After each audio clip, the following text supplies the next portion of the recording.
दिल्ली की गलियों में अब भी उस धमाके की गूंज सुनाई देती है। सायरन की आवाज, दहशत में भागते लोग और धुएं में धुली चीखें। लेकिन इस कहानी का सबसे चौंकाने वाला मोड़ तब आया जब धमाके से ठीक एक दिन पहले एजेंसियों ने एक महिला को हिरासत में लिया। एक डॉक्टर जिसकी पहचान सुनकर हर कोई हैरान रह गया। डॉक्टर शाहीन शाहिद, वही महिला जो कभी कैंपस में लेक्चर देती थी, मरीज का इलाज करती थी और अब उस पर आरोप है कि वो आतंकी नेटवर्क की मास्टरमाइंड है। और इसी बीच देश में एक खामोश सवाल गूंज रहा है, क्या शिक्षा, डिग्री और सम्मान भी कभी किसी को नफरत की अंधी गलियों में ले जा सकती है? क्या डॉक्टर शाहीन शाहिद सिर्फ एक मोहरा थी या फिर भारत के खिलाफ चल रहे खतरनाक मिशन की असली दिमाग? जवाब अभी बाकी है, लेकिन डर यही है कहीं और भी ऐसी शाहीनें तो नहीं जो अभी भी नकाब के पीछे छिपी है। एक पढ़ी लिखी सम्मानित डॉक्टर कैसे आतंक के जाल में फंस गई, कैसे उसकी जिंदगी ऑपरेशन थिएटर से निकलकर बारूद के खेल तक पहुंच गई, और क्या शाहीन शाहिद का चेहरा सिर्फ एक नकाब था जिसके पीछे चल रही थी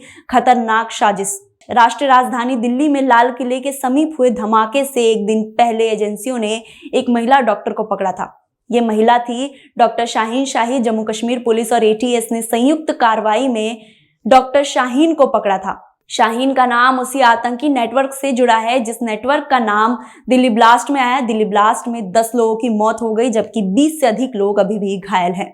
lady terrorist doctor Shaheen Shahid कौन है, जिसे जैश ए मोहम्मद की महिला विंग जमात उल मोमिनात का इंडिया हेड बताया जा रहा है? दरअसल डॉक्टर शाहीन का नाम फरीदाबाद के 2 डॉक्टर्स की गिरफ्तारी के बाद आया। एजेंसियों के मुताबिक डॉक्टर मुजम्मिल अहमद, डॉक्टर उमर नबी और शाहीन शाहिद तीनों मेडिकल प्रोफेशनल की आड़ में व्हाइट कॉलर टेरर नेटवर्क चला रहे थे। शाहीन को मोस्ट वांटेड आतंकी मासूद अजहर के आतंकी संगठन जैश ए मोहम्मद की महिला विंग जमात उल मोमिनात का इंडिया हेड बताया जा रहा है।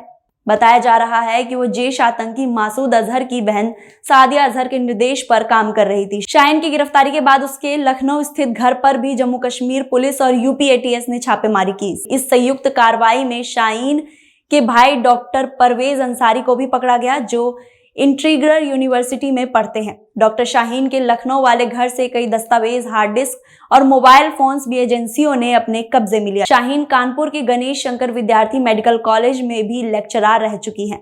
शाहीन शाहिद की शादी महाराष्ट्र के जफर हयात के साथ हुई थी। हालांकि ये रिश्ता बहुत लंबा नहीं चला और 2015 में शाहीन का तलाक हो गया। पति से तलाक के बाद शाहीन हरियाणा के फरीदाबाद में शिफ्ट हो गई। यही वो डॉक्टर मुजम्मिल के संपर्क में आई। बाद में वो मसूद अजहर की बहन सादिया से सीधे संपर्क में आई थी। शाहीन की कार से राइफल और जिंदा कारतूस भी मिले थे, जिन्हें आतंकी गतिविधियों से जोड़कर देखा जा रहा है। इस केस की जांच अब राष्ट्रीय एजेंसी कर रही है। एनआईए डॉक्टर शाहीन शाहिद के एकेडमिक रिकॉर्ड के साथ सोशल मीडिया कनेक्शन और विदेशी संपर्क की भी जांच कर रही है। सुरक्षा एजेंसियों को शक है कि शाहीन शाहिद का पाकिस्तान में बैठे हैंडलर के साथ सोशल मीडिया के जरिए संपर्क में रही होंगी। भारत में कट्टरपंथी महिलाओं का नेटवर्क खड़ा करने की कोशिश में भी सोशल मीडिया के इस्तेमाल का शक एजेंसियों को है।